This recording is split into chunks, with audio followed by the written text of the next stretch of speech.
여러분 안녕하십니까? 내란 혐의 피고인들이 다음 주부터 줄줄이 풀려날 거란 우려가 나오는 상황에서 어젯밤 내란 특검의 조은석 특별검사가 오는 26일로 구속기간이 만료되는 김용현 전 국방장관을 전격 기소했습니다.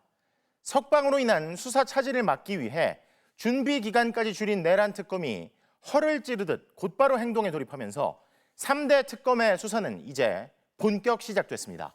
첫 소식 이혜리 기자가 보도합니다. 조은석 특별검사가 석방을 앞둔 김용현 전 국방장관을 전격 기소했습니다. 조 특검은 공지를 통해 어젯밤 위계에 의한 공무집행 방해와 증거인멸 교사 혐의로 김 전 장관을 공소제기했다고 밝혔습니다. 특검 임명 엿새 만에 그것도 한밤중 기소로 3개 특검 중 가장 먼저 수사를 개시한 겁니다.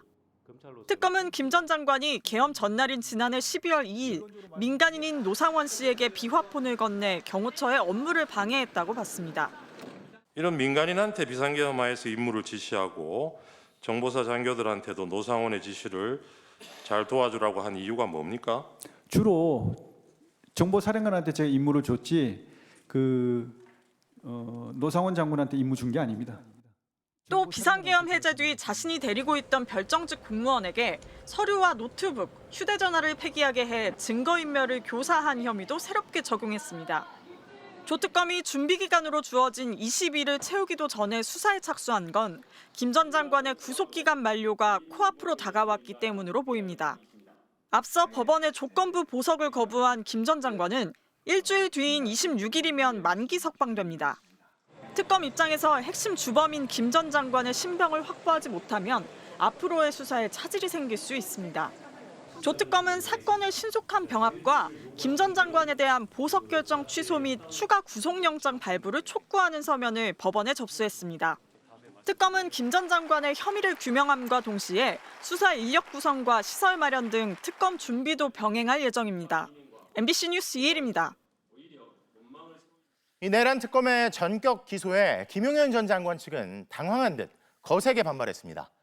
당장 일주일 뒤면 풀려날 상황이라 보고 재판부의 보석 결정도 거부했는데 어젯밤 특검의 전격 기소로 석방이 안 될 가능성도 생긴 건데요. 김 전 장관이 계속 구속 상태로 재판을 받게 되는 건지 아니면 이대로 풀려나는 건지 송정훈 기자가 따져봤습니다. 김용현 전 장관 측은 특검이 수사 준비 기간에 공소를 제기한 건 불법이라고 주장했습니다. 확인되지 않은 수사 내용을 공표한 것도 문제 삼았습니다. 김 전 장관 측이 이렇게 강하게 반발한 건 특검이 새로운 혐의로 공소를 제기하면서 구속 기간도 늘어날 수 있기 때문입니다. 이미 구속돼 재판을 받고 있는 피고인을 검찰이 추가로 기소하면 재판부는 직권으로 새로운 구속영장을 발부할 수 있습니다. 이 경우 1심에서 길게는 6개월의 구속기간을 또다시 확보하게 됩니다. 다만 김 전 장관이 기존 입장을 뒤집고 재판부의 보석 조건을 받아들인다면 당장이라도 석방될 가능성은 남아 있습니다. 김 전 장관에 대한 보석 결정은 여전히 유효하기 때문입니다. 그러나 이 경우에도 추가 기소된 사건에 대해 구속영장이 발부되면 보석과 상관없이 김 전 장관은 다시 구속됩니다. 아직 특검이 추가 기소한 사건을 어느 재판부가 맡을지 결정되지 않았지만 지기현 부장판사가 맡고 있는 내란 사건 재판부가 맡을 가능성이 높습니다. 관련 사건이 진행 중인 경우 추가로 기소되는 사건도 같은 재판부에 배당되는 게 일반적이기 때문입니다. 지부장의 재판부도 김 전 장관의 구속 만기가 다가오면서 조건을 내걸고 보석을 허가했던 만큼 새로 기소된 사건을 바탕으로 구속을 연장할 수 있다는 전망도 나옵니다. MBC 뉴스 송정훈입니다. 자, 이렇게 내란 특검이 빠르게 움직이면서 공은 이제 다시 중앙지법 지기현 재판부에 넘어간 셈인데요. 법조팀 박솔립 기자에게 더 물어보겠습니다. 자, 박 기자, 그런데 그 얘기 하기 전에 김용현 전 장관이 과거에는 부하들이 나가기 전에는 나 안 나간다 뭐 이런 말도 하지 않았습니까? 네, 맞습니다. 앞서 김용현 전 장관은 지난 1월에 이어 4월에도 보석을 청구했습니다. 그런데 이달 초 돌연 보석 청구를 취하한 건데요. 네. 변호인단이 밝힌 이유는 김 전 장관이 수감돼 있는 부하들보다 먼저 나갈 수 없다는 거였습니다. 그러니까 이번에 특검 요청대로 구속기간이 연장되면 김 전 장관이 밝힌 대로 실제 자기 부하들보다도 늦게 나가게 될 수도 있는 겁니다. 네. 그런데 막상 그런 상황에 몰리자 김 전 장관이 조은석 특검을 직권남용 혐의로 고발하는 등 지금 강하게 반발하고 있는 상황입니다. 그 상황을 종합해 보면 마치 부하들과 비슷할 때 풀려날 걸 알기라도 했다는 듯이 약간 자신감에 찬 느낌이었다고 할까요? 그러다가 이제 와서 앞뒤가 안 맞는 것 같은데, 자, 그러면 결국 김용현 전 장관이 풀려나느냐, 이 문제 역시 아까 말씀드렸다시피 중앙지법 직위원 재판부 결정에 달려있을 가능성이 현재로서는 큰 상태인 거죠. 네, 그런데 아직 추가 기소 사건의 재판부 배당이 이뤄지진 않았습니다. 네. 하지만 대법원 예규를 보면 먼저 배당된 사건에 관련 사건이 접수되면 해당 재판부에 배정할 수 있다고 되어 있는데요.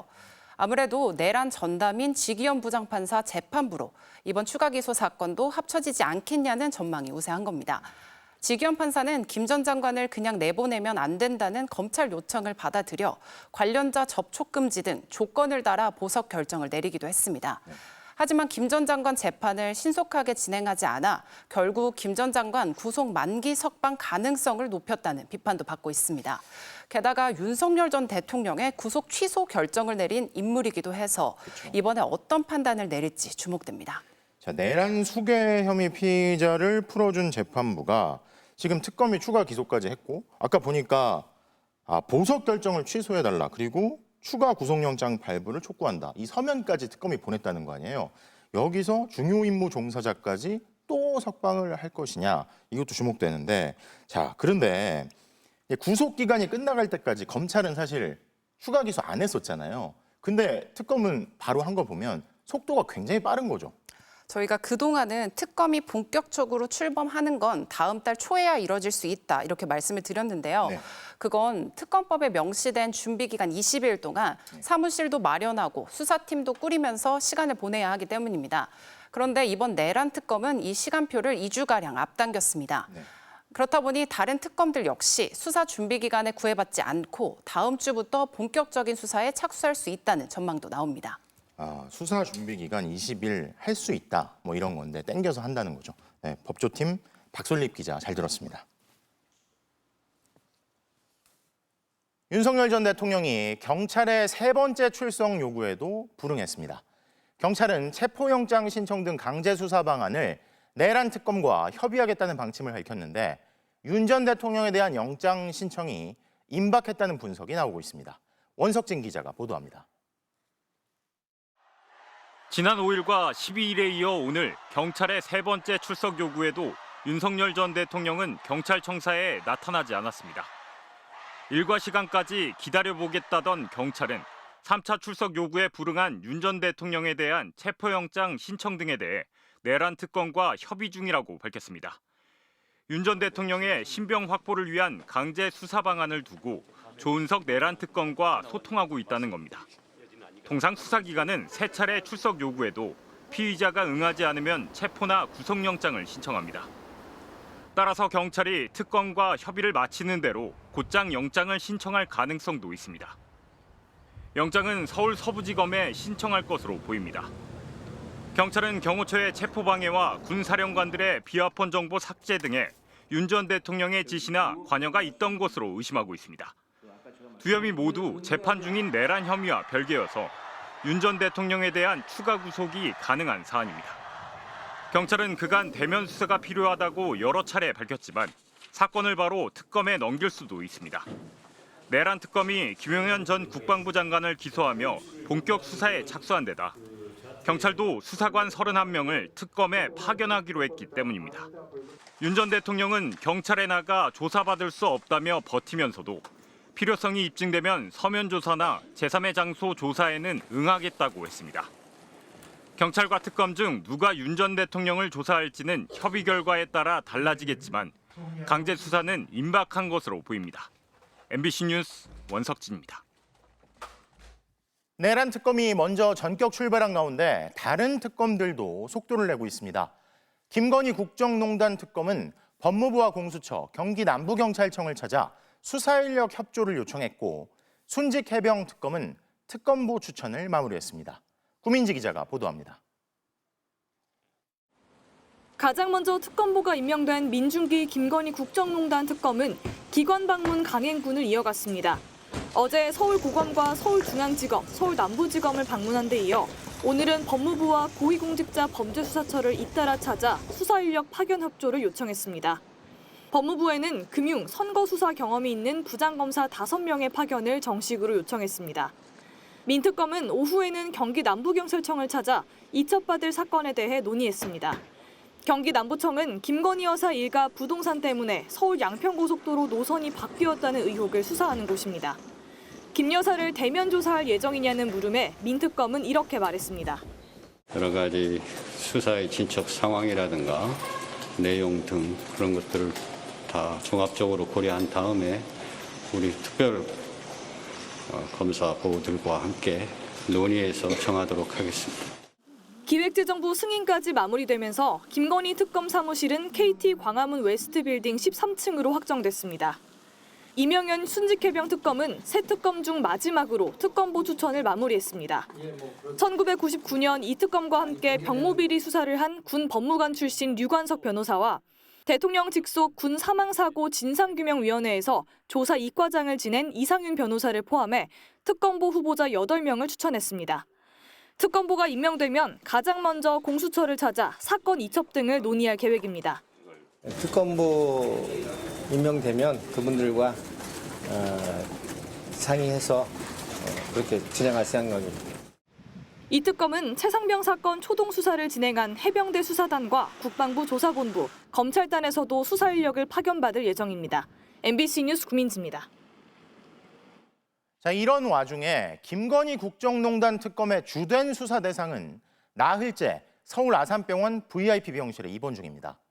입원 사유를 두고선 특혜 논란도 불거졌는데요. 게다가 하필이면 검찰 수사팀들이 출석 요구서를 보낸 날 입원한 데 대해선 출석 지연 꼼수 아니냐는 지적이 나옵니다. 이승지 기자가 보도합니다. 김건희 여사가 나흘째 서울 아산병원에 입원 중입니다. 18층 특실에 입원한 것으로 전해졌습니다. VIP 병실로 불리는 이곳은 외부인의 접근이 철저히 차단돼 있습니다. 하루 입원 비용은 병실마다 다른데 최소 100만 원 정도, 많게는 150만 원에 이릅니다.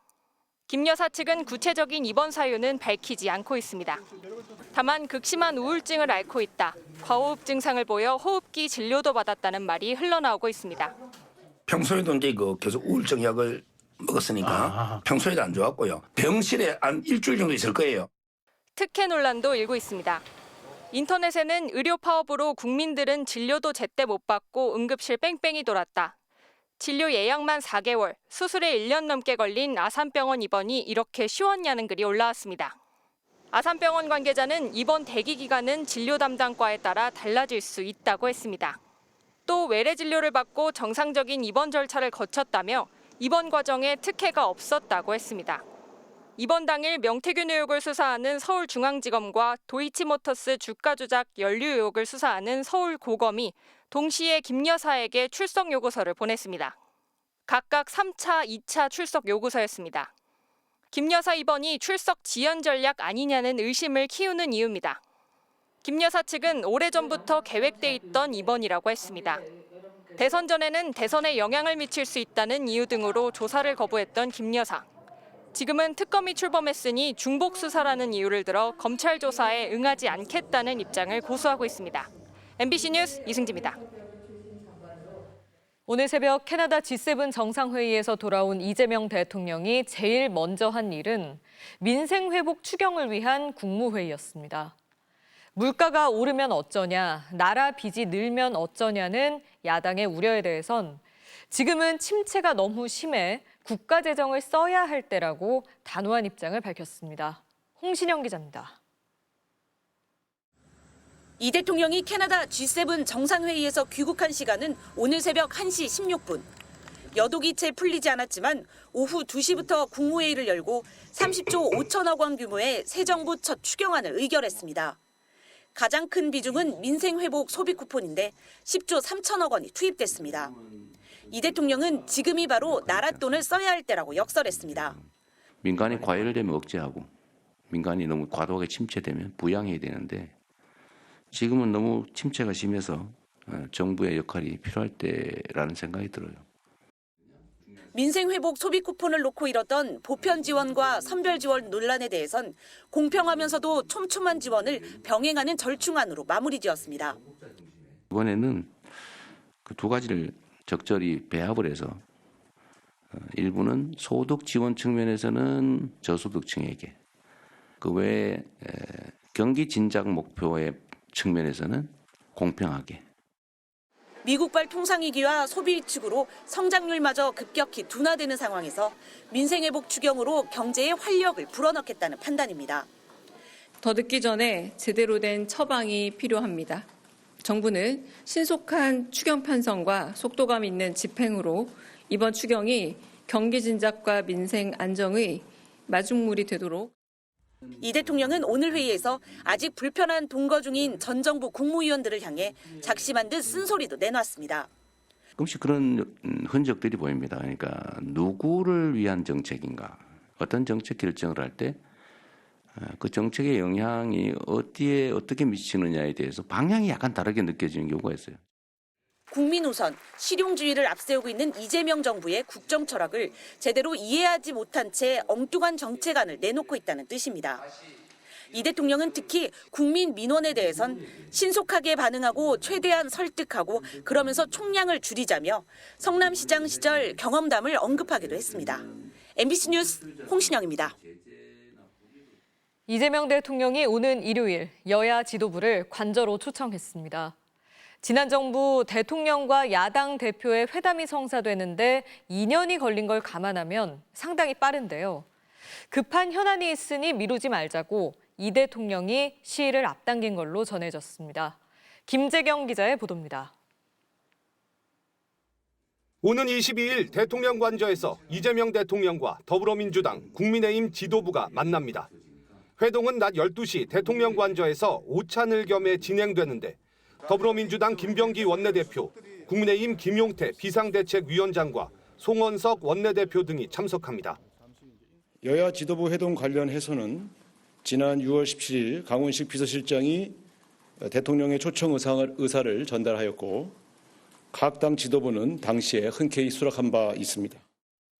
대통령실은 이 자리에서 주요 7개국 정상회의 결과를 여야 지도부에 설명하고 다른 의제에 대해선 제한 없이 허심탄회한 대화를 나누겠다고 밝혔습니다.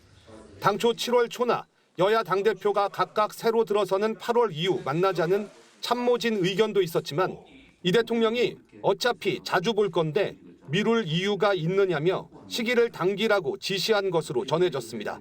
이 대통령이 여야 지도부를 따로 초대한 건 취임 18일 만입니다. 지난 정부 윤석열 전 대통령과 이재명 당시 더불어민주당 대표가 새 정부 출범 720일 만에 만났던 것에 비해 상당히 빠릅니다. 당시 윤 전 대통령은 야당을 대화의 상대로 인정하지 않으며 줄곧 만남을 피하다 총선에 참패한 뒤 야당 대표를 만났습니다. 저희가 오다 보니까 한 20분 정도 걸리는데 실제 여기 오는데 한 700일 걸렸다고요. 대통령실은 이번 회동이 여야정 협의체 구성으로 이어질지에 대해선 아직 제안할 준비가 돼 있지 않다고 밝혔습니다. 아직 새 정부의 내각이 구성되지 않은 데다 김민석 국무총리 후보자에 대한 인사청문회도 마치지 않은 만큼 일단 여야 지도부를 만나 대화에 물꼬를 트고 야당과의 관계 구축에 나설 전망입니다. MBC 뉴스 김재경입니다. 이재명 대통령 취임 보름 만에 대통령실 홈페이지가 임시로 개설됐습니다.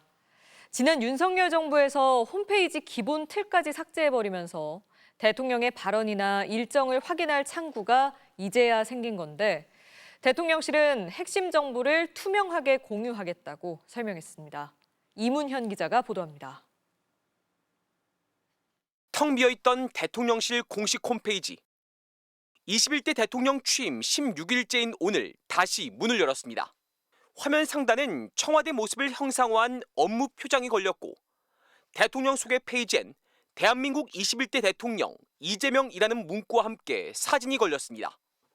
국민 덕분에 헌정 질서를 바로 세우고 민주주의를 지킬 수 있었다. 모든 국민을 아우르고 섬기는 모두의 대통령이 되겠다는 대통령의 대국민 메시지도 담겼습니다.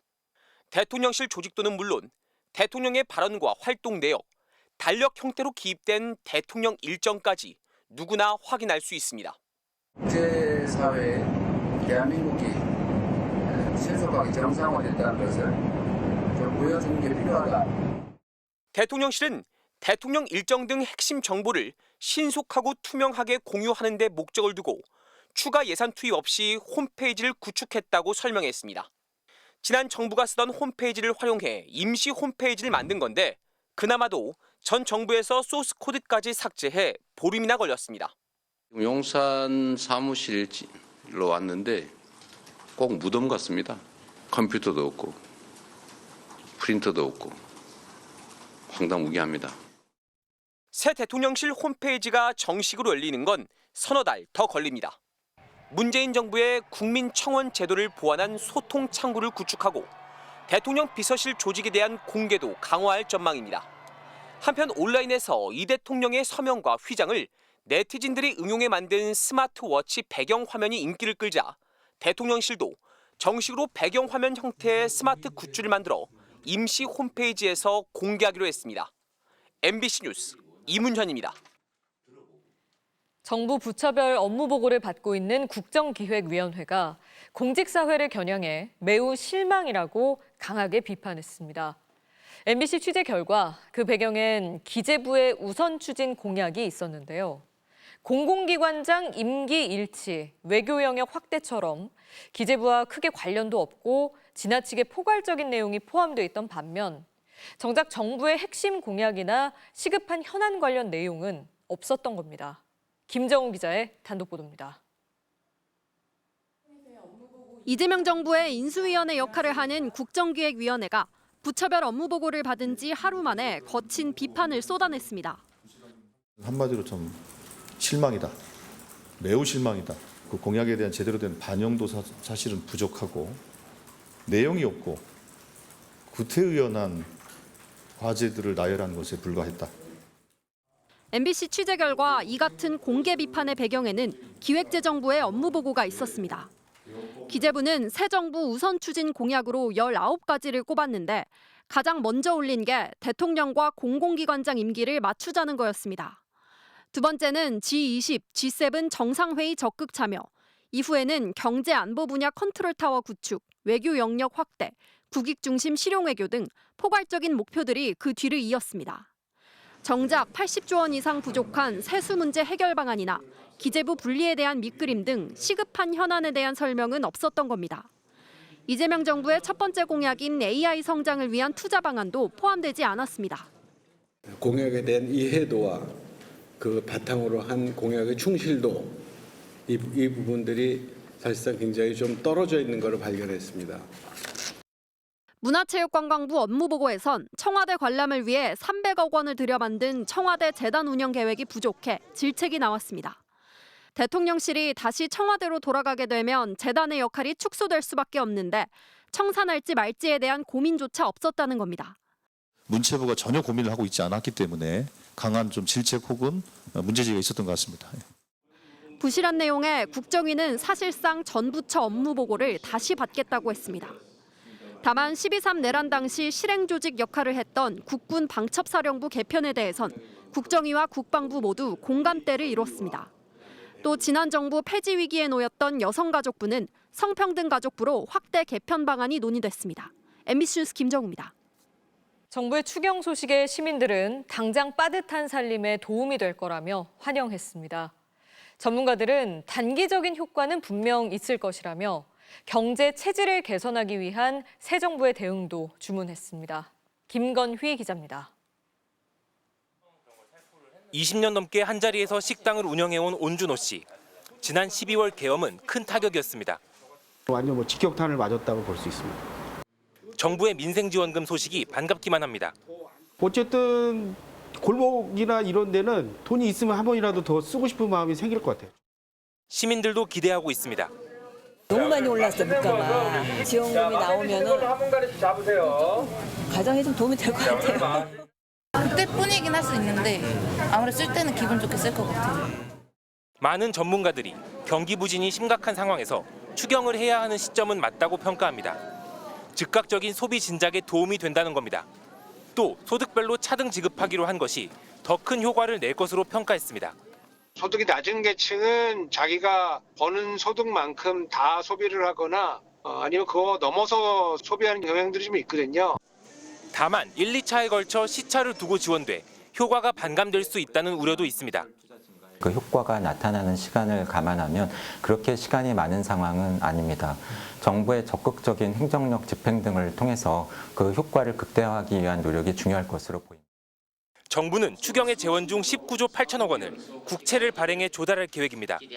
일각에선 재정 건전성 우려도 제기하지만 국내 총생산 대비 한국의 국가부채 비율이 높은 편은 아닙니다.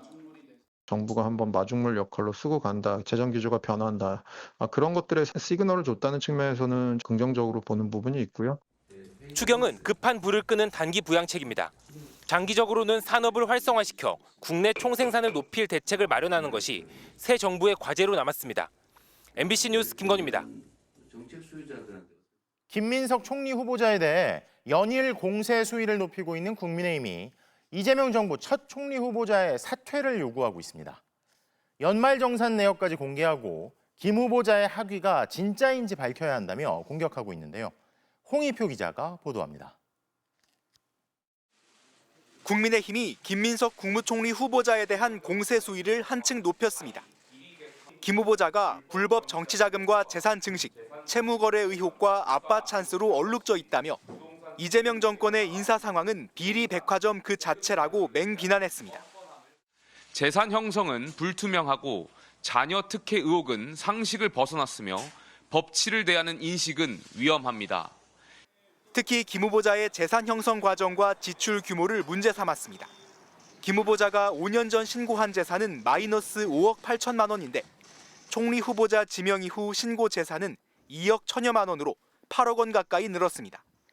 이 기간 소득이 세비 5억 1천만 원에 불과한데 지출은 훨씬 많은 13억 원에 달한다면서 자금 운용이 불투명하다는 게 국민의힘 주장입니다.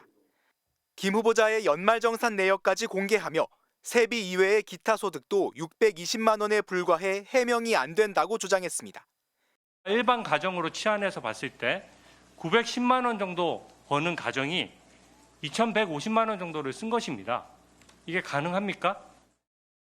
오후 들어선 법무부 과천청사를 찾아 중국으로 가며 명문대 석사 학위를 받았다는 김 후보자 주장이 사실인지 밝혀내야 한다고 강조했습니다. 실제 중국에 체류했던 일정, 그리고 출입국 기록, 그리고 학교에 나갔던 일정에 대해서는 본인이 소명을 해야 됩니다. 국민의힘은 또 김 후보자가 연일 현장 행보를 이어가는 데 대해선 청문회도 거치지 않았는데 총리가 다 된 것처럼 행세하고 있다며 말 그대로 가관이라고 지적했습니다. 국민의힘 일각에서는 김 후보자 아들의 유학 비용을 검증하기 위해 김 후보자의 전처를 증인으로 부르자는 주장도 나왔습니다. MBC 뉴스 홍희표입니다.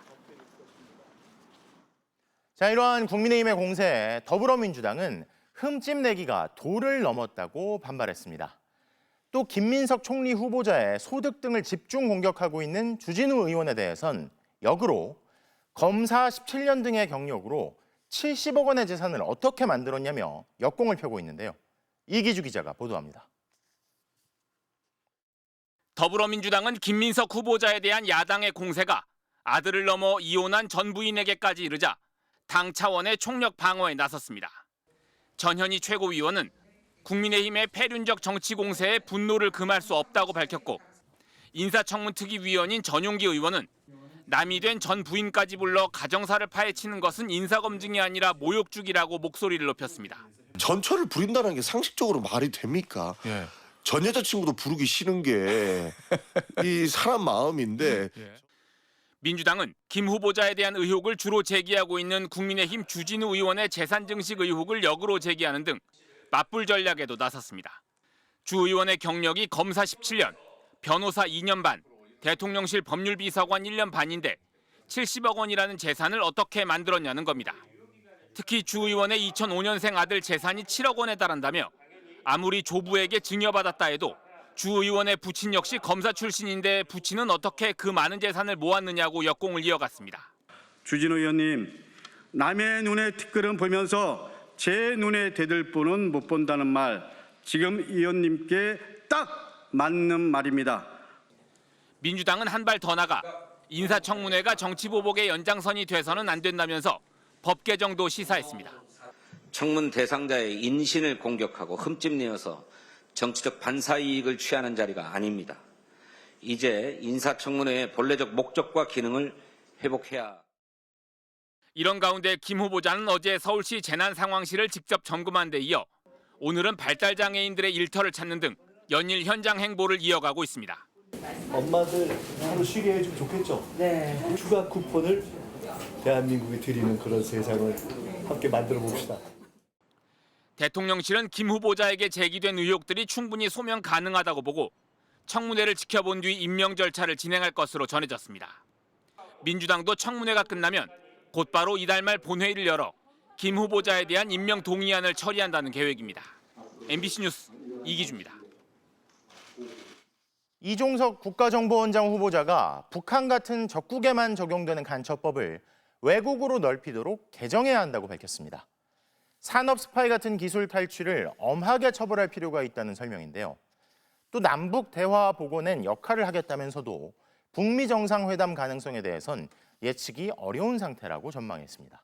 손구민 기자가 보도합니다. 지난 3월 경기도 수원의 공군 기지 주변에서 전투기를 무단 촬영한 중국인이 붙잡혔습니다. 현역 장병을 포섭해 한미 연합훈련 자료를 빼낸 중국인이 구속되기도 했고 중국 정보기관에 이른바 블랙 요원 명단을 건넨 군무원도 적발됐습니다. 하지만 이들에겐 7년 이상 징역 또는 사형까지 가능한 간첩 혐의가 아닌 군사기밀보호법 등이 적용됐습니다.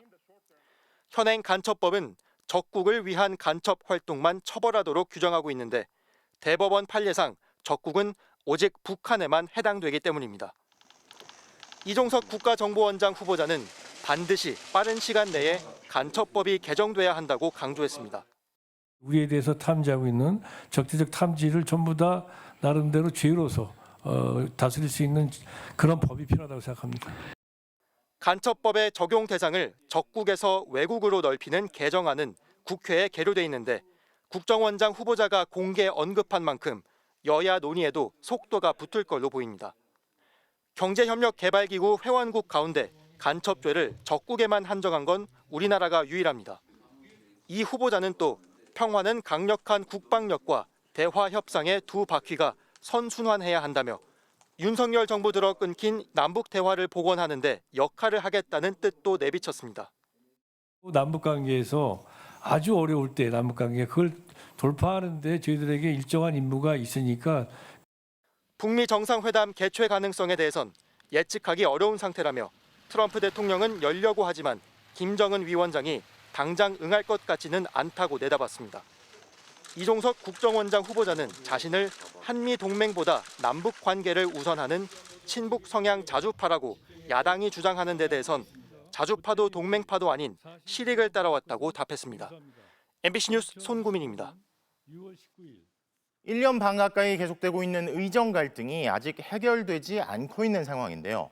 투쟁이 장기화되면서 의대생들과 사직 전공의들의 집행부를 향한 갈등이 표출되고 있습니다. 재은효 기자가 보도합니다. 유일한 의학전문대학원인 체육과대학 의전원. 재적 압박에도 30여 명이 끝내 수업에 복귀하지 않았을 정도로 강경하게 투쟁을 이어갔습니다. 그런데 최근 일부 학생들이 선배들을 교육부에 신고했습니다. 의전원 2학년들이 학교 측에 수업 복귀를 방해한 선배들의 제적을 요구했습니다. 후배가 선배들의 제적을 요구한 건 이 건이 처음입니다. 전북대와 을지대에서도 수업 복귀를 방해한 선배들에 대한 비슷한 신고가 잇따랐습니다. 유급을 감수하면서도 단일 대우를 유지해온 의대생들 사이에 균열이 생긴 겁니다. 의료계 커뮤니티에는 강경투쟁을 이끌어온 의대생 단체 비대위원장에 대한 탄핵 투표도 등장했는데 70% 이상이 찬성한 것으로 알려졌습니다. 투쟁을 계속 해야 되는지를 좀 논의를 하고 간담회도 하고 있는 모양입니다. 새로운 정부가 되었기 때문에 대책을 세워야 되는 거 아닌가 이런 논의가 진행되고 있는 걸로. 이런 분열 양상은 사직 전공의들 사이에서도 감지되고 있습니다. 최근 사직 전공의 200여 명은 서울시 의사회에 9월 복귀를 희망한다는 뜻을 전했습니다. 지난 5월 추가 모집 때 복귀를 하지 않은 건 새 정부에 대한 기대도 있었지만 아직 때가 아니라며 만류한 집행부의 영향이 컸다며 강하게 비판하기도 했습니다. 대선이 끝나면은 합의를 하려고 준비를 했겠거니라고 생각을 했는데 전혀 이제 교감이 없었다고 하고 장관이 바뀐 뒤에 얘기를 하겠다고 하면은 이미 모집 시즌이 끝난 뒤거든요. 이들은 정부와 여당의 전공의 복귀 희망 여부를 묻는 설문을 진행해 줄 것도 요청한 것으로 알려졌습니다. 복지부는 어제 국정기획위원회 첫 현안 보고에서 의정 갈등 상황을 1순위로 언급했고 본부 첫 TF도 추진하기로 했습니다. 하지만 9월 전공의 모집을 위해서는 8월에는 모집 절차가 시작돼야 하는데 전공의들이 복귀를 위한 5가지 조건들을 요구해 빠른 논의가 시급해 보입니다. MBC 뉴스 재은유입니다. 이스라엘과 이란의 무력 충돌은 오늘도 계속되고 있습니다. 이스라엘이 이란의 핵시설을 공습하자 이란은 이스라엘 주요 도시에 탄도미사일을 발사했는데요. 현장에서 취재 중인 김민찬 특파원의 보도를 보시고 김 특파원 바로 연결하겠습니다. 이스라엘 남부에 있는 소르카 병원. 옥상과 창문은 산산조각이 닿고 검은 연기는 쉴 새 없이 솟아오릅니다. 병원 안에는 떨어진 천장과 벽면으로 아수라장이 됐습니다. 전쟁 7일째를 맞은 오늘 오전 결사 항전을 외친 이란이 이스라엘 주요 도시에 탄도미사일 20여 발을 쏟아부었습니다. 이스라엘 측은 병원을 포함해 4곳이 심각한 피해를 입었고 최소 65명이 다쳤다고 밝혔습니다. We still have a lot of work behind me, as you can see, extracting patients from all the buildings, going door from door. 네타냐후 이스라엘 총리는 이란이 병원과 민간인 거주지를 노렸다며 혹독한 대가를 치를 것이라고 말했습니다. 이스라엘도 이보다 몇 시간 앞선 새벽 또다시 이란 핵시설을 공습했습니다. 이번에는 테헤란에서 남서부 방향으로 250km 떨어진 아라크 중수로가 공격 대상이었습니다. 여기서 나온 플루토늄이 핵무기에 활용될 수 있다는 게 이스라엘의 주장입니다. 여기에 네타냐후 총리와 이스라엘 국방장관이 이란의 전략적 목표물과 정부 시설에 대해 공격 강도를 더 높이라고 지시함에 따라 공습은 격화하고 장기화될 전망입니다. 결상전 뜻을 내비친 이란은 사이버 공격에 대비해 인터넷까지 차단했습니다. 이란 인권단체는 이란에서 지금까지 최소 600명 이상이 사망했다고 밝혔습니다. 자, 그럼 이스라엘과 국경을 맞댄 지역에 도착한 김민찬 특파원 연결하겠습니다. 자, 김 특파원, 전쟁이 격화되면서 이 미국과 중국을 비롯한 나라들이 자국민들의 대피를 긴급하게 준비하는 모습인데요. 지금 그곳은 어떤 상황입니까? 네, 저는 요르단 수도 암만에 나와 있습니다. 이스라엘까지 차로 채 1시간이 걸리지 않는 곳인데요. 이스라엘을 육로로 나온 사람들이 가장 먼저 찾는 곳이기도 합니다. 이란과 이스라엘 가운데 있다 보니 이곳에서 양측의 미사일이 날아가며 내뿜는 불빛을 볼 수 있기도 합니다. 전해드린 대로 전쟁이 격화되면서 주요국들이 자국민들을 대피하고 있습니다. 역시 가장 발빠른 건 미국입니다. CNN은 이스라엘에 있는 미국 대사관 직원과 가족 일부가 군용기를 타고 대피했다고 보도를 했고요. 자국민을 위한 항공편과 그리고 크루즈선도 출발 준비를 마친 것으로 전해졌습니다. 일본도 자위대 수송기를 중동 지역에 급파했고요. 중국도 중동 상황이 더 악화될 수 있다며 내일부터 일괄 대피를 지원한다는 계획입니다. 우리 정부도 현재 교민 안전을 위해 대피 등 안전 지원을 진행 중인 것으로 전해졌는데요. 이란 교민 20명이 대피 시작 30여 시간 만에 인근 국가로 대피했다고 외교부는 밝혔습니다. 자, 그런데 트럼프 미국 대통령이 참전을 결정하게 되면 이 상황이 또 완전히 다른 차원으로 달라질 텐데 미국의 공격 준비가 이미 끝났다는 얘기가 계속 나오고 있죠. 그렇습니다. 미국이 이란을 즉시 공격할 준비가 됐다. 프랑스에 있는 이스라엘 대사가 오늘 한 말입니다. 트럼프가 공격 준비 완료를 지시했다며 미국 전투기 배치도 이미 끝이 났다 이렇게 주장을 했습니다. 그러면서 곧 결정도 나올 텐데 놀라운 일이 아니다 이렇게 말을 했습니다. 미국 개입을 바라는 이스라엘 입장을 고려하더라도 상황이 상당히 긴박하게 진행되고 있다는 걸 알 수 있습니다. 트럼프가 공격 계획을 승인했지만 마지막에 보류했다 이런 보도도 나왔고요. 다만 이란 협상 가능성을 계속 공개적으로 밝히고 있고 영국과 독일, 프랑스 외무장관이 내일 제네바에서 이란 외무장관과 회담을 갖습니다. 이란 대통령 전용기가 미국과 핵협상을 중재한 오만 수도 무스카트에 도착한 사실도 확인됐습니다. 막판 타협 가능성도 배제할 수는 없어 보입니다. 지금까지 요르단 암만에서 MBC 뉴스 김민찬입니다. 자, 이런 가운데 미국 트럼프 대통령에게는 참전 여부를 묻는 질문이 하루 종일 쏟아졌습니다. 트럼프 대통령은 군사적 개입과 협상 사이에서 모호한 답변으로 여러 가능성을 나열했는데요. 미국 국방장관은 모든 준비가 끝났다고 밝혔지만 트럼프의 빠른 결단이 쉽지는 않아 보입니다. 워싱턴 김정호 특파원이 짚어봤습니다. 트럼프 대통령의 답은 모호했습니다. 최후 통첩을 언급했다가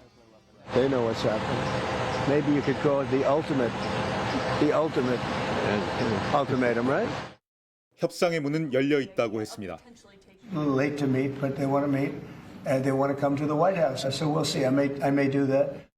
최종 결정은 아직이었습니다. I like to make the final decision 1 second before it's due, because things change. I mean, especially with war. G7 정상회의 도중 급거 귀국하는 자체로 긴장을 극대화하더니 이틀째 심리전과 모호성 전략에 주력하는 모습입니다. 그만큼 결정이 쉽지 않다는 뜻입니다. 미 국방장관은 대통령의 다양한 선택을 실행할 만반의 준비가 돼 있다고 밝혔습니다. 하지만 외교력을 뒷받침한다는 기본적인 군사적 수사라는 평가가 나옵니다. I mean, our job is to stand ready and prepared with options, and that's precisely what we're doing. 단칼에 결정을 내릴 수 없는 이유는 발을 담궜다가 자칫 임기 내내 전쟁의 늪에 빠질지 모른다는 우려 때문으로 보입니다. 끝없는 전쟁을 끝내겠다, 전쟁을 새로 시작하지 않겠다는 대선 공약에도 반하는 데다 지지층의 균열 조짐 역시 큰 부담입니다. I don't want to get into a war. I mean, we are going to affirmatively go strike Iran or insert ourselves in the conflict. That to me that's a whole different matter. I'd be real concerned about that. 그래서 이란에 대한 군사적 포위를 강화하되 핵 포기에 준하는 약속을 받아내고 승리를 주장하는 협상에 좀 더 힘이 실립니다. 미국이 도울 수밖에 없다는 배짱 전략을 쓰는 이스라엘의 네타냐후 총리 설득에도 시간이 걸릴 거란 분석입니다. 현 시점에서 참전은 승부수라기보다는 자충수가 될 가능성이 높습니다. 트럼프가 확전 버튼을 쉽게 누르지 못하는 이유입니다. 워싱턴에서 MBC 뉴스 김정호입니다. 운전 중 휴대전화 사용, 당연히 위험하고 법으로도 금지돼 있죠. 그런데 한 시내버스 기사가 유튜브 쇼츠 영상을 보며 운전을 해 승객들을 불안에 떨게 했습니다. 이따금 기자가 보도합니다. 지난달 제주 서귀포시의 한 시내버스. 달리는 버스 안에 시끄러운 웃음소리가 들리고 운전석 거울에 비친 버스 기사의 얼굴이 바쁘게 왼쪽으로 돌아갑니다. 운전석 창가 옆 놓아둔 휴대전화 화면을 보는 겁니다. 한 손으론 운전을 하면서 한 손으론 쇼츠 영상을 넘기기 바쁩니다. 유튜브 쇼츠 영상을 이제 반복해서 보고 계셨어요. 그리고 뭔가 중간중간에 서거나 아니면 천천히 차가 없는 것 같으면 천천히 움직이면서 손가락으로 움직이고 당시 버스를 이용하던 승객은 약 10여 명. 영상을 촬영한 승객은 30분가량 버스에 타고 있었는데 기사가 운전 중에 계속 휴대전화를 조작했다고 말합니다. 이 도로에서 이런 속도로 그리고 이런 영상을 보고 있다는 게 저는 많이 위험하다고 생각했어요. 이거는 시민들의 조금 목숨을 담보로 하는 거다. 버스나 택시 운전기사가 운전 중 영상물을 시청하면 여객 자동차법 위반으로 최대 500만 원의 과태료가 부과될 수 있습니다. 버스 회사는 제주도청의 행정처분 결과에 따라 기사를 징계하겠다고 밝혔습니다. MBC 뉴스 이따금입니다. 오늘부터 사흘간 전국에 장맛비가 내리겠습니다. 최대 150mm가 넘는 많은 양의 비가 예상되는 곳도 있는데요. 차현진 기자가 전해드립니다. 오늘부터 본격적인 장마가 시작됩니다. 중국에서 수증기를 품은 저기압이 북태평양 고기압 가장자리를 따라 한반도를 통과하겠고 이어 내일 밤 정체전선이 활성화돼 우리나라 전역에 영향을 줄 전망입니다. 남부지방은 평년보다 나흘, 중부지방은 엿새 빠른 올해 첫 장맛비입니다.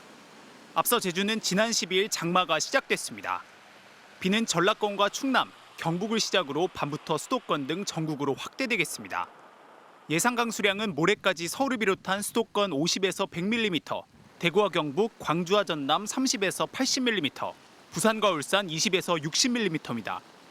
비가 집중될 것으로 예상되는 지역은 경기 북부와 강원 북부 내륙, 대전과 충남 남부, 그리고 전북입니다.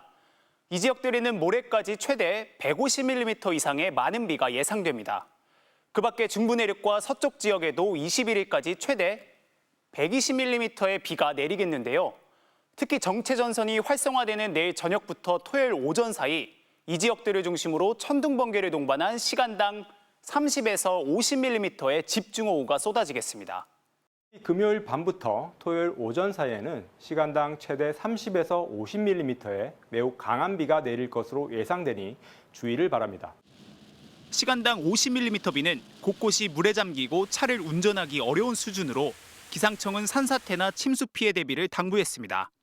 이번 비는 21일 오후까지 이어지다 차차 그치겠습니다. 다만 정체전선이 남해안과 제주도 부근에 위치하면서 남부지방은 다음 주 초까지 비가 계속될 걸로 보입니다. 이후 정체전선이 다음 주 후반 다시 북상하며 전국에 비를 뿌릴 전망입니다. MBC 뉴스 차현진입니다. 장마철 아파트 지하 주차장이 물에 잠겨 주민들이 숨지는 사고가 잇따르면서 작년부터 지하 주차장 입구에 물막이판 설치가 의무화됐는데요. 실제로 물막이판의 침수 방지 효과가 큰데도 아직도 설치되지 않은 건물이 많다고 합니다. 정혜인 기자입니다. 태풍 흰남로가 상륙한 지난 2022년 9월 시간당 100mm 폭우에 아파트 지하 주차장이 물에 잠기면서 주민 7명이 숨졌습니다. 관리사무소 안내방송을 듣고 차를 빼러 갔다 변을 당했습니다. 까지 오더라고요. 그래 난 나오고 그 앞전에 들어가는 사람이 몇 사람 있을 거예요. 이런 사고를 막기 위해 지난해 3월부터 침수 위험 지역에는 지하 주차장 입구에 물막이판 설치가 의무화됐습니다. 얼마나 효과가 있는지 실험해봤습니다. 주차장 입구에 가로 7m, 높이 1m짜리 물막이판을 설치한 뒤 물 2톤을 들이부었습니다. 인근 하천이 범람한 상황을 가정한 겁니다. 한 번에 많은 양의 물을 부었지만 제가 있는 이 물막이판 뒤로는 물이 거의 새지 않았습니다. 하지만 사고는 끊이지 않고 있습니다.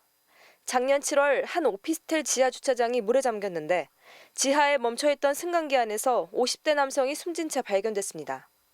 이 건물엔 물막이판이 없었고 설치 의무 지역도 아니었습니다.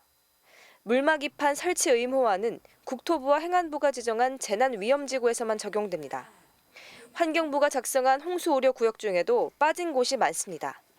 게다가 신축 건물만 의무화됐고 기존 건물은 주민들이 알아서 해야 합니다. 우선적으로는 물막이 설비를 설치해야 되는 의무 대상이 매우 적습니다. 지하주차장인 경우는 물막이 설비가 의무적으로, 필수적으로 설치가 됐으면 하는. 물막이판 설치가 의무화되긴 했지만 전국 아파트 지하주차장에 물막이판이 설치된 곳은 9%에 불과합니다. MBC 뉴스 정혜인입니다.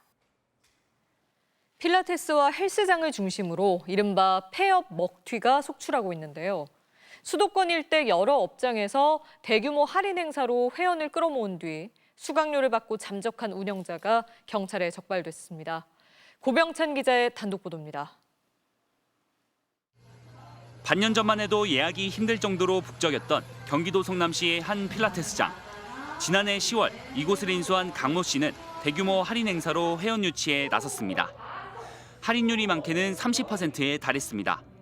프로모션을 갑자기 많이 했었거든요. 근데 그때 이제 좀 회원이 엄청 많아지면서. 그런데 지난 3월 돌연 영업이 중단됐습니다. 고가의 기구와 장비가 모두 사라졌고 회원 누구도 강 씨와 연락이 닿지 않았습니다. 저랑 뭐 가족 다 수십 번 정도 남았고 계약 기간도 1년 정도 남았는데 다 못 받았죠. 330만 원 정도.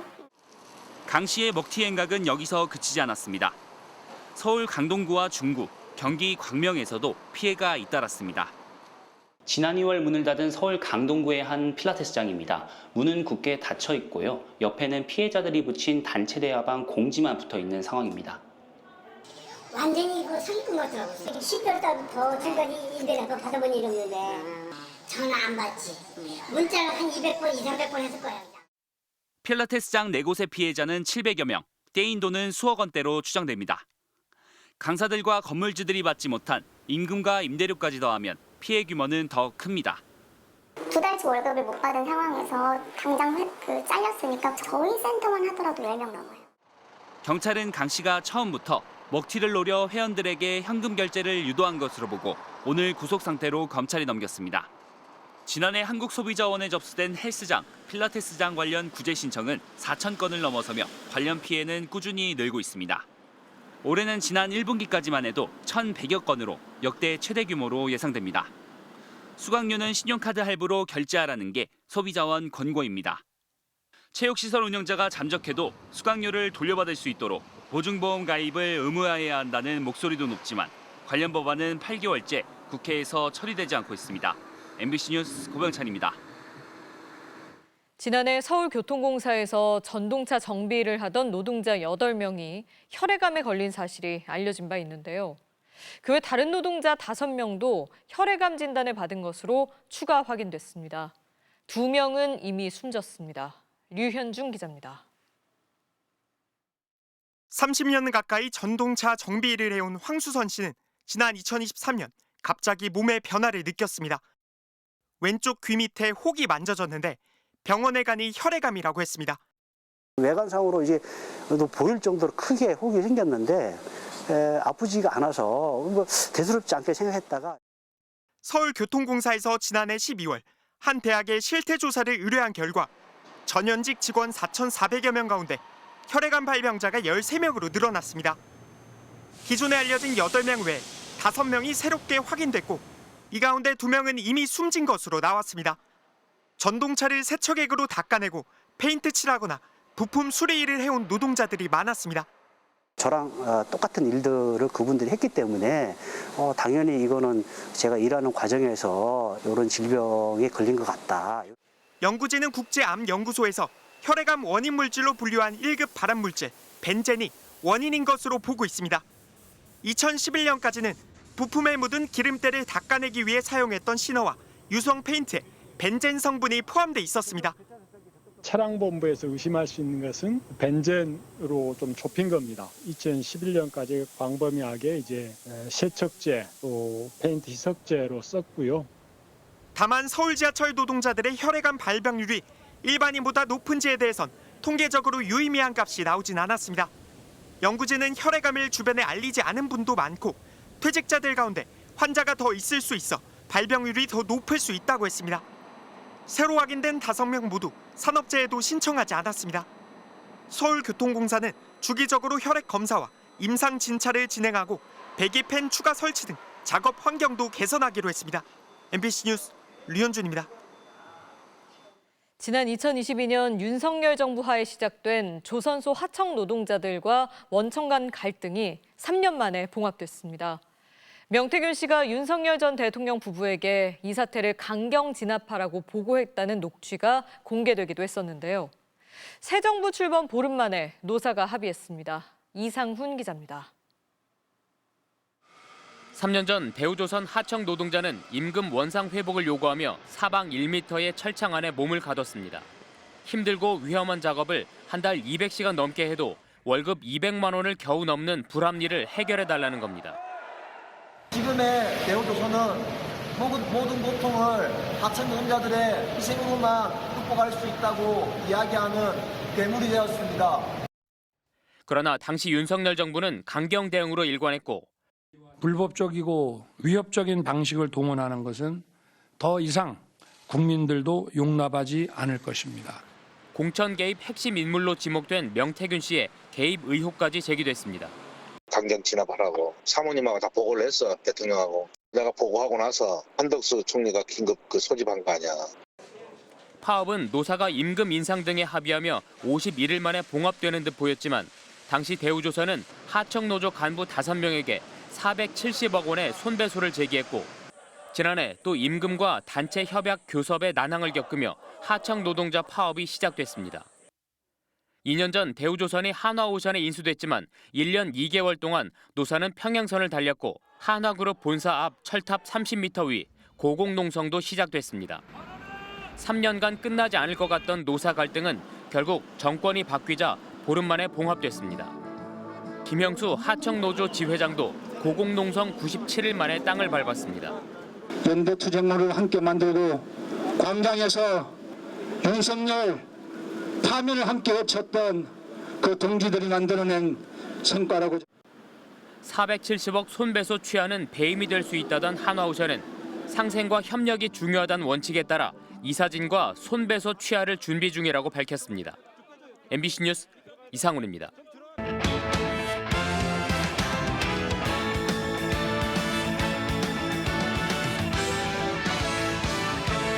목요일 밤 스포츠 뉴스입니다. 프로야구 롯데의 돌풍을 이끌던 장두성 선수가 지난주 부상으로 피까지 토하면서 주위를 안타깝게 했는데요. 다행히 빠르게 회복해 다음 주 복귀를 노리고 있습니다. 송기성 기자가 만나봤습니다. 롯데 2군 상동구장에서 장두성이 단체 훈련에 한창입니다. 웃음이 넘칠 만큼 분위기도 좋습니다. 올 시즌 3할 타율에 붙박이 1번 타자로 팀의 상승세를 이끌던 장두성. 그런데 지난 12일 끔찍한 경험을 했습니다. KT 박영현의 견제구에 옆구리를 맞았는데 통증을 참고 2루까지 질주했지만 갑작스럽게 피를 토하는 돌발 상황이 벌어져 급하게 구급차에 올랐습니다. 처음 맞고는 이제 못 뛰겠다 싶긴 했어요. 너무 아파가지고 뱉으니까 피가 나오니까 거기서 이제 저도 뭔가 잘못했구나 싶었죠. 하늘이 왜 이렇게 안 도와주나 조금 하늘이 원망스럽습니다. 보기 드문 폐 타박상으로 걱정이 컸던 상황. 다행히 부상이 심각하지 않다는 진단에 이틀 전부터 훈련을 재개했습니다. 티를 일부러 안 내려고 하는 것 같긴 한데 우는 것 같더라고요. 부모님도 조금 속이 많이 상하신 것 같아요. 그래도 입단 8년 만에 처음 잡은 주전 기회를 놓칠 수 없습니다. 오랜 2군 생활을 거친 만큼 후배들에게 새로운 길도 보여주고 싶습니다. 하이라운드고 하다 보니까 솔직히 매년 그 겨울이 살짝 저는 그 걱정이 있었어요. 2군에서 생활했던 형이 저렇게 하는 거 보면은 나도 할 수 있겠다라는 조금 희망은 가질 수 있었으면 좋겠습니다. 빠른 발과 폭넓은 수비에 달라진 타격까지. 부상을 털고 나면 오래 간직한 꿈을 이뤄보고 싶습니다. 실력으로 조금 스포트라이트를 받는 선수가 되고 싶습니다. 2군에서는 도루왕을 한번 했었는데 1군 도루왕 한번 해보는 거는 좀 목표인 것 같습니다. MBC 뉴스 송기성입니다. 어제 K리그에선 관중석의 팬이 갑자기 쓰러져 구단 의료진이 달려가 응급처치로 사고를 막았는데요. 팬들을 위한 응급 시스템 도입이 시급하다는 지적이 나오고 있습니다. 박재훈 기자입니다. 어제 대전과 김천의 경기 막판, 김천 골키퍼 이주연의 다급한 손짓에 심판이 경기를 중단시킵니다. 그리고 양팀 벤치에 있던 의료진이 관중석을 향해 달려갑니다. 관중들의 손을 잡고 벽을 오른 의료진은 정신을 잃은 팬에게 응급 조치를 실시했고 다행히 팬은 의식을 되찾았습니다. 지난달 광주와 강원의 경기에서도 한 어린이 팬이 더위에 쓰러지자 강원 의료진이 달려가 팬들이 내려준 사다리를 타고 응급처치에 나서기도 했습니다. 현재 경기장마다 필수 배치되는 전문 의료진은 3명. 하지만 선수 안전을 위한 인력이다 보니 관중까지 신경 쓰긴 쉽지 않습니다. 높아지는 응원 열기에 무더운 날씨까지 겹치며 관중석 내 응급 상황이 종종 발생하고 있지만 기지와 순발력만으로는 대처하긴 역부족입니다. 바로 응급구조사분이 달려갔다고는 보지 않았고요. 이게 구역에서 구역으로 넘어가는 동안에 또 시간이 또 발생하다 보니까 구단 의료진이 환자를 발견한다 해도 관중석까지 빠르게 갈 수 있는 동선이나 장비는 아직 제대로 갖춰지지 않았습니다. 의료진이 올라가고 했던 게 위험하다 해서 의료용 사다리를 구비를 했었는데 미리 꺼내놔서 조금 더 빠르게 응급조치를 할 수 있도록 얘기를 지금 하고 있는 중인데 모든 관중과 이제 팀 선수들을 이제 다 케어를 할 수 없는 상황이잖아요. 저희도 뭐 동선적인 부분들도 있고 관중석에도 의료시설을 필수적으로 갖추도록 하는 규정을 내후년 도입 예정인 연맹은 어제 사례를 토대로 의무위원회에서 관중 보호를 위한 체계적인 대응 방안을 논의할 것이라고 밝혔습니다. MBC 뉴스 박재웅입니다. 양궁 대표팀이 오는 9월 광주 세계선수권대회를 앞두고 또 한 번 이색 훈련을 실시했습니다. 헬기와 자동차 경적 소리까지 울려 퍼졌다는데요. 쪽으로 왔습니다. 남자 대표팀 3명이 연달아 10점을 꽂자 환호성이 터져나옵니다. 관중 한 명 없는 진천 선수촌에 녹음된 소리를 준비한 건데요. 그러나 이건 시작에 불과합니다. 헬기 비행 소리에 공사장 소음, 그리고 자동차 경적 소리까지 울려 퍼지네요. 지금은 사고 날 뻔했는데요, 경적 소리가. 네. 저런 경적 소리에 선수들이 놀래서 발사하는 경우가 있거든요. 그런 부분까지 신경을 썼다는 게 참 대단합니다. 이 정도 방해 공작에도 선수들은 흔들리지 않았습니다. 안산은 엑스텐을 꽂은 뒤 웃음을 터뜨렸고 김우진은 옆 화살에 앉은 벌레를 맞히는 진기 명기까지 선보였습니다. 오는 9월 광주 세계선수권 장소가 도심이어서 주변 환경을 고려한 거라고 하네요. 무릎 수술과 합병증으로 한 시즌을 통째로 날린 카타르 월드컵 스타 조규성 선수가 밝은 얼굴로 훈련을 재개해 복귀에 시동을 걸었습니다. 새 시즌을 앞두고 훈련을 시작한 날, 조규성도 손가락으로 V를 그리며 밝은 표정으로 합류했습니다. When have you been during the holiday? Where? Barcelona. 길었던 머리를 짧게 자르고 비장한 표정으로 훈련에 매진했습니다. 카타르 월드컵에서 헤더로 2골을 터뜨리면서 최고 스타로 떠오른 조규성은 이적 첫 해에 13골로 리그의 우승을 이끌었습니다. 하지만 무릎 수술 후 합병증이 겹치면서 결국 지난 시즌에 통째로 날려버리고 축구 대표팀에서도 잊혀진 존재가 돼버렸는데요. 1년 넘게 재활에만 전념하면서 복귀에 대한 열망이 간절합니다. I missed on the pitch, on the pitch, and yeah, but no worries. I'm going back to pitch soon.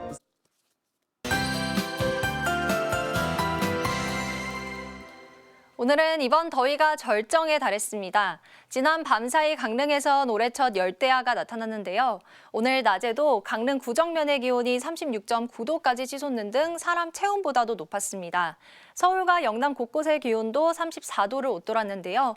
오늘 밤사이에도 열기가 식지 못해 대부분 지방의 체감온도가 25도를 웃도는 등 열대야에 버금가는 더위가 나타나겠습니다. 한편 밤부터는 전국에 비가 내리기 시작해 내일부터는 본격적으로 빗줄기가 강해지겠습니다. 모레까지 경기 북부와 강원, 충남과 전북 지방에 최고 150mm 이상의 많은 비가 내리겠고요. 곳곳으로 시간당 최고 50mm 안팎의 폭우가 쏟아질 텐데요. 위험 시점을 보시면 수도권과 강원도는 내일 오후부터 밤 사이, 충청 북부와 강원 내륙은 내일 밤부터 모레 새벽 사이, 충청 남부와 전북 지방은 모레 새벽부터 오전 사이 강한 비가 집중되겠습니다. 바람도 강해지겠습니다. 내일 오후부터 서해안 지방은 순간 시속 70에서 90km 이상의 강풍이 불면서 강풍특보가 내려지겠습니다. 정부지방은 주말 오후에 비가 그치겠는데요. 이후 정체 전선은 남해안과 제주 부근으로 이동했다가 다음 주 후반 북상할 가능성이 있습니다. 날씨였습니다. 다른 죄도 아니고 내란 수괴 혐의 피고인이 풀려나 거리를 활보하고 있고 이제는 내란 혐의를 받는 다른 피고인들까지 줄줄이 풀려나면 안 그래도 실망한 사람들이 우리 법을, 법조인들을 어떻게 생각하겠습니까? 목요일 뉴스데스크 마칩니다. 시청해주신 여러분 고맙습니다.